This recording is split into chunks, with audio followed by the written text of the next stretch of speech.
বিশাল এই মায়াবী পৃথিবী, বিস্তীর্ণ মনোরম এই নীলাকাশ, রাতের চাঁদ, দিনের সূর্য, তরুলতা, পাখপাখালি, পাহাড় পর্বত, সীমাহীন জলরাশি, বৈচিত্র্য আর বৃত্ত বৈভবে সমৃদ্ধ এই নান্দনিক সৃষ্টি জগতের একমাত্র মালিক মহান আল্লাহ রব্বুল আলামিন। একমাত্র মানব জাতির কল্যাণে তিনি এইসব সৃষ্টি করেছেন, আর মানব জাতিকে সৃষ্টি করেছেন কেবল তারই দাসত্ব করার জন্য, একমাত্র তারই ইবাদত বন্দিগি করার জন্য। ইবাদত প্রধানত দুই প্রকার, এক আনুষ্ঠানিক ইবাদত, দুই অনানুষ্ঠানিক ইবাদত। রোজা একটি আনুষ্ঠানিক ইবাদত। ঈমান আনার পর আল্লাহ তাআলা মুমিনদের এই পৃথিবীতে লোভ লালসা, কামনা বাসনা, আশা নিরাশা, ক্ষুধা দরিদ্র, অভাব অনটন, সামাজিক সংঘাত মোকাবেলা করে সফল জীবনযাপনের জন্য কতগুলো আনুষ্ঠানিক কাজ করতে বলেছেন, আর তা হলো নামাজ, রোজা, হজ ও জাকাত। এসব আনুষ্ঠানিক ইবাদত সমূহের মাঝে রোজার প্রকৃতি ও প্রভাব খানিকটা আলাদা। নামাজ, হজ ও জাকাত অনেক সময় মানুষ লোক দেখানোর জন্য, সুনাম সুখ্যাতি অর্জনের জন্য আদায় করে, যার ফলে এ সকল ইবাদতের সাফল্য থেকে মুমিন ব্যক্তি প্রায়শ বঞ্চিত হয়ে থাকে। রোজা এমন একটি ইবাদত যা বান্দার হৃদয় সর্বদা আল্লাহর ভয় ও ভালোবাসা জাগিয়ে রাখে। তাই কোনো রোজাদার সঙ্গপর্ণে একাকী কিছু পানাহার করে না। সে এটা জানে যে লোক চোখের আড়ালে খাওয়া যায়, কিন্তু আল্লাহর চোখে ফাঁকি দেওয়া যায় না। আল্লাহ তাআলা সবই দেখেন, সবই জানেন। রোজার বিশেষ কিছু বৈশিষ্ট্যের কারণে আল্লাহ তাআলা রোজাদারের পুরস্কার স্বয়ং ঘোষণা করেছেন। তিনি বলেন, রোজা তো আমারই জন্য, আমি নিজেই রোজার পুরস্কার দিব। হাদিসে কুদসি, রোজাদার একমাত্র আল্লাহ তাআলার জন্যই বিরত থাকে, তার পুরস্কার তো ব্যতিক্রম হবেই। তাহলে চলুন জেনে নেই রোজা কি। রোজা শব্দটি ফার্সি ভাষা থেকে এসেছে। রোজা শব্দের বাংলা হলো উপবাস করা, পানাহার থেকে ইচ্ছাকৃতভাবে বিরত থাকা। প্রকৃতপক্ষে আমাদের বাংলাদেশে রোজা শব্দটি আরবি সাওয়াম শব্দের প্রতিশব্দ হিসাবে ব্যবহৃত হয়। কেননা আমরা যে ইবাদতকে রোজা বলছি, পবিত্র কোরআনে তাকে সাওম বলা হয়।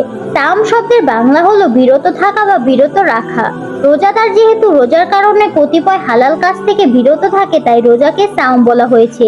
সাওম শব্দের বহুবচন সিয়াম। এই প্রসঙ্গে মহান আল্লাহ তাআলা বলেন, অর্থাৎ তোমাদের উপর রোজা পালন করাকে ফরজ করে দেওয়া হলো, যেমনই ভাবে ফরজ করে দেওয়া হয়েছিল তোমাদের পূর্ববর্তীদের ওপর, যাতে তোমরা মুত্তাকি হতে পারো।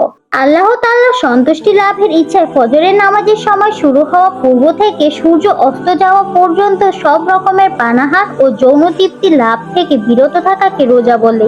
রোজা ও সাওম একই ইবাদত, দুটি পৃথক ভাষার শব্দ মাত্র, অর্থ ও উদ্দেশ্য অভিন্ন।